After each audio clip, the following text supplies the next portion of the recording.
ஒரு கோயில் மனிதனுக்கு எதுக்காக அப்படின்னா, இந்த கோயில் அப்படிங்கிற தமிழ் வார்த்தை, இது கோவில் அல்ல, கோயில். கோ அப்படின்னா அரசன், இல் என்றால் வீடு. அரசன் வாழ்கின்ற ஒரு வீட்டிற்கு பேரு தான் கோயில். நீங்க வீட்டுல செஞ்சீங்கன்னா அது சாப்பாடு, கோவில்ல செஞ்சீங்கன்னா அதுக்கு பேர் பிரசாதம். நீங்க இங்க வந்து என்னெல்லாம் இருக்குதோ அதெல்லாம் கோயிலுக்குள்ள வரும்போது அது வேற பேராயிரும். இங்க அதுக்கு பேர் தண்ணி, அங்க அதுக்கு பேர் வந்து தீர்த்தம். ஓகேங்களா? எல்லாமே மாறிடும். கோயிலுக்குள்ள வரும்போது எல்லா பொருளும் தனக்கான பெயரை மாற்றிக்குது. அப்ப மனுஷன் மட்டும்தான் உள்ள வந்துட்டு திரும்ப மாற்றமே அடையாம வெளியே வரும். இந்த மண்ணுல இருந்து அந்த மொத்த சக்திகளையும் அந்த பொருள் உரியணும், அதை இந்த சிலைக்கு கடத்தணும். இந்த சிலை வானோட தொடர்பு படுத்தப்படணும். அப்பதான் இந்த பிரபஞ்சத்துல இருந்து ஒரு சக்தி, மண்ணுல இருந்து ஒரு சக்தி, ரெண்டாவது காற்றுக்கு கனெக்ட் பண்றதுக்கு தான் அந்த வேல். இப்போ இந்த மூணும் நேர்கோட்டில் இருக்கணும். இந்த மூணையும் அடியில் நீங்க ஒரு காப்பர் கம்பி கொண்டு கனெக்ஷன் கொடுக்கணும். பேன் இண்டியா நியூஸ் பின்னேயர்களுக்கு அன்பான வணக்கங்கள். நல்ல நல்ல தகவல்கள், அற்புதமான விஷயங்களை நம்மளுடைய சேனலில் நம்ம பார்த்துட்டு இருக்கோம். அந்த வகையில் இன்றைக்கும் கேளக்கிய சித்தர் ஆதி சிலை அமையக்கூடிய தேவஸ்தானத்தில் சித்தருடைய அந்த சிலையை குறித்தும், சித்தர் கூட என்னென்ன விஷயங்கள்லாம் அங்கே பிரதிஷ்டை செய்யப்படக்கூடிய விஷயங்கள் இருக்குங்கிறது குறித்தும் நம்மிடையே பகிர்ந்துக்கிறதுக்காக அஸ்ட்ராலஜர் அசோகா அவர்கள் இணைந்திருக்காங்க. வாங்க சாரை சந்திக்கலாம். வணக்கம் சார். வணக்கம். கேளக்கிய சித்தர் நமோ நமக. சார், நீங்கள் வந்து சித்தருடைய சிலையாக ஆகம விதிப்படி வந்து பிரதிஷ்டை செய்கிறீங்க. அப்போ எப்பயுமே ஒரு விஷயம் ஸ்டார்ட் பண்ணி அதற்கான ஒரு முழு உருவம் கிடைக்கணும்னா எவ்வளவு நாட்கள் ஆகும். ஆனால் கேளக்கிய சித்தர் வந்து அவருடைய அருளால் கிட்டத்தட்ட 6 மாதங்களுக்குள்ளேயே வந்து இந்த விஷயங்களை சாத்தியமாக்கியிருக்கார். ஆனாலும் நீங்கள் சிலையை வந்து 27 அடி அப்படிங்கிற அந்த ஒரு விஷயத்த நிர்மாணிச்சிருக்கீங்க. 11 இடங்கள்லேருந்து தீர்த்தம் அப்படிங்கிறதையும் நீங்கள் வந்து நிர்மாணிச்சிருக்கீங்க.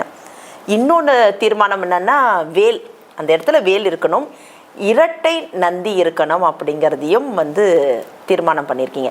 இதற்கு பின்னாடி ஏதாவது காரணங்கள் இருக்கா? நிச்சயமாக காரணம் இருக்கு.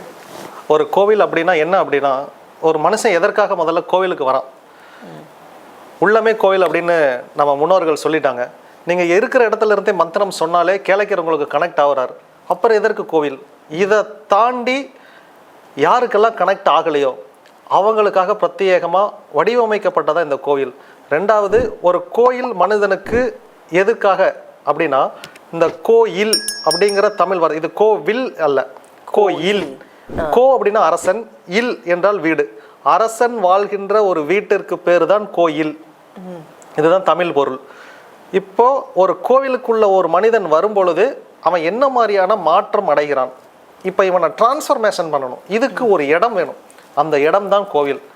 பிரச்சனையோடு அழுதுகிட்டே ஒருத்தன் வரான். உள்ளே வந்து அவன் வெளியே போகும்போது அவன் கண்ணீர் அங்கே துடைக்கணும்.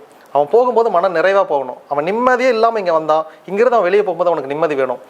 அவன் எல்லாரும் நெருக்கடிக்கிறாங்க, எனக்கு வீட்டுக்கு போகவே பிடிக்கல, அந்த வீட்டில் இருக்கவே பிடிக்கல, இப்படின்னு ஒரு பிரச்சனையோட வரான்.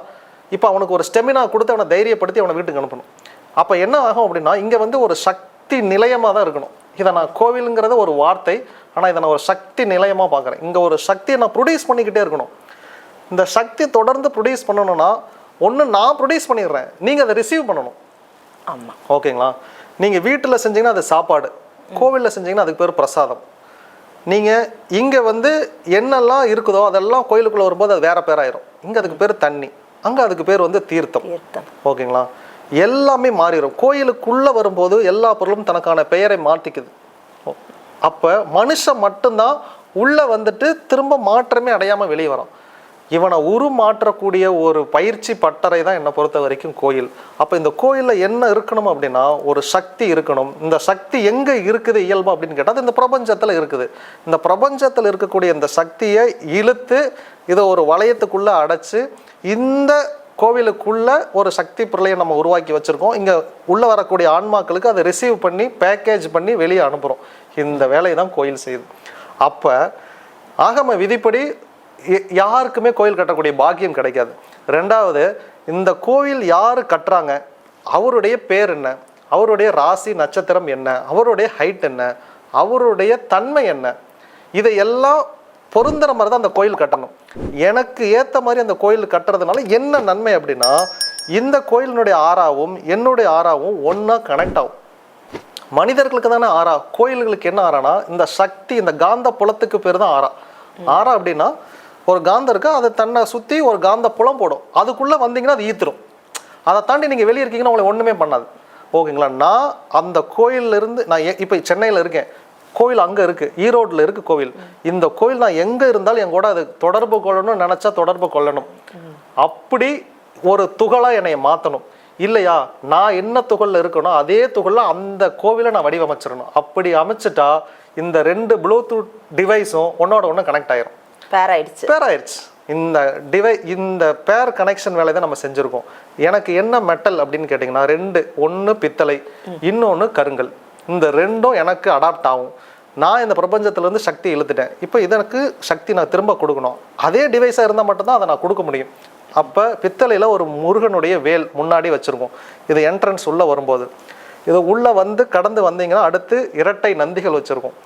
எதுவுமே இரட்டை குழந்தைகளை பார்த்தீங்கன்னா நீங்கள் சந்தோஷப்படுவீங்க. ட்வின்ஸ் இருக்காங்க அப்படின்னாலே ரொம்ப சந்தோஷம் தான். என்ன சிரிச்சிங்க, இப்போ எங்கள் சிரிக்கிறதுக்கு என்ன இருக்குது அப்படின்னா அது ஒரு மிகப்பெரிய மகிழ்ச்சி.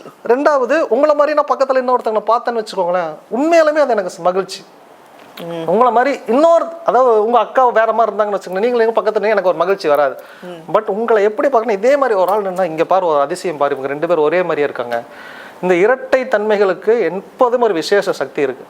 2வது, இதை தாண்டி உள்ளே வரீங்க அப்படின்னா உள்ள ஐயாவுடைய சிலை பிரதிஷ்டை பண்ணியிருக்கோம். இப்போ இந்த சிலை கருங்கல்லால் செய்யப்பட்டிருக்கு. இவருக்கு சக்தி கொடுத்துருக்கோம், 11 வகையான தீர்த்தம் கொடுத்துருக்கோம், அபிஷேகம் நடத்தியிருக்கோம், யாகம் நடத்தியிருக்கோம். இதை தாண்டி என்ன சக்தி கொடுக்க முடியும் அப்படின்னு இமயமலையிலிருந்து பல பொருட்கள் வர வச்சு அதை நல்லா ஆழமாக குழி தோண்டி அந்த பீடத்தில் ஆழத்திலிருந்து அதெல்லாம் போட்டு அந்த பொருளை நிறச்சி அதன் மேலே தான் ஐயாவோட சிலை வச்சுருக்கோம். இப்போது இந்த மண்ணில் இருந்து அந்த மொத்த சக்திகளையும் அந்த பொருள் உரியணும், அதை இந்த சிலைக்கு கடத்தணும். இந்த சிலை வானோட தொடர்பு படுத்தப்படணும். அப்போ தான் இந்த பிரபஞ்சத்திலேருந்து ஒரு சக்தி, மண்ணிலிருந்து ஒரு சக்தி, 2வது காற்றுக்கு கனெக்ட் பண்ணுறது தான் அந்த வேல். இப்போ இந்த 3ம் நேர்கோட்டில் இருக்கணும். இந்த 3ஐயும் அடியில் நீங்கள் ஒரு காப்பர் கம்பி கொண்டு கனெக்ஷன் கொடுக்கணும். இப்போ ஏன் காப்பரை செலக்ட் பண்ணுறோம் அப்படின்னா மிகச்சிறந்த மின்கடத்தி காப்பர் தான். அவ்வளோதான். காப்பரில் மட்டும்தான் எலக்ட்ரான்ஸ் சர்ன்னு வேகமாக ஓடும். மற்ற எந்த மெட்டல்லையும் எலக்ட்ரான் அவ்வளோ வேகமாக ஓடாது. அப்போ காப்பர் ஒரு மிகச்சிறந்த மின்கடத்தி. அதனால காப்பர் அடியில் கொடுத்துருக்கோம், நெடுவுக்கும் கொடுத்து வேலிருந்து கனெக்ட் பண்ணியிருக்கோம். வேல் பார்த்தீங்கன்னா கூர்மையாக இருக்கும். எந்த பொருள் கூர்மையாக இருக்கோ அது இந்த பிரபஞ்சத்திலிருந்து சக்தியை கிரகிச்சு சீக்கிரமாக இழுக்கும். ஓகேங்களா? ஃப்ளாட்டாக இருக்கிற ஒரு பொருள் ஈர்க்காது. அதனால தான் நீங்கள் எந்த ஆண்டனா பார்த்தீங்கன்னா ஷார்ப்பாக இருக்கும், இடிதாங்கி பார்த்தீங்க அப்படின்னா ஷார்ப்பாக இருக்கும். ஷார்ப்பாக இருக்கிற பொருளை தான் பிரபஞ்சத்துலேருந்து இடியுமே விழுகும். கோபுரம் கலசம் பார்த்தீங்கன்னா ஷார்ப்பாக வச்சுருப்பாங்க. எல்லாமே நீங்கள் கூர்மைப்படுத்திட்டீங்க அப்படின்னா அதற்கு தான் இங்கே சக்தி அதிகம்.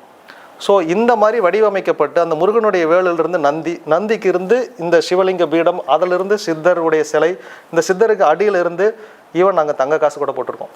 தங்கம், வெள்ளி, என்னென்ன நவரத்தினங்கள் போட்டிருக்கோம், உலோகங்கள் போட்டிருக்கோம், தானியங்கள் போட்டிருக்கோம், எல்லாமே உள்ளே போட்டு இதை தாண்டி மூலிகைகள், கற்கள், பாறைகள், உப்புகள் கூட போட்டிருக்கோம்.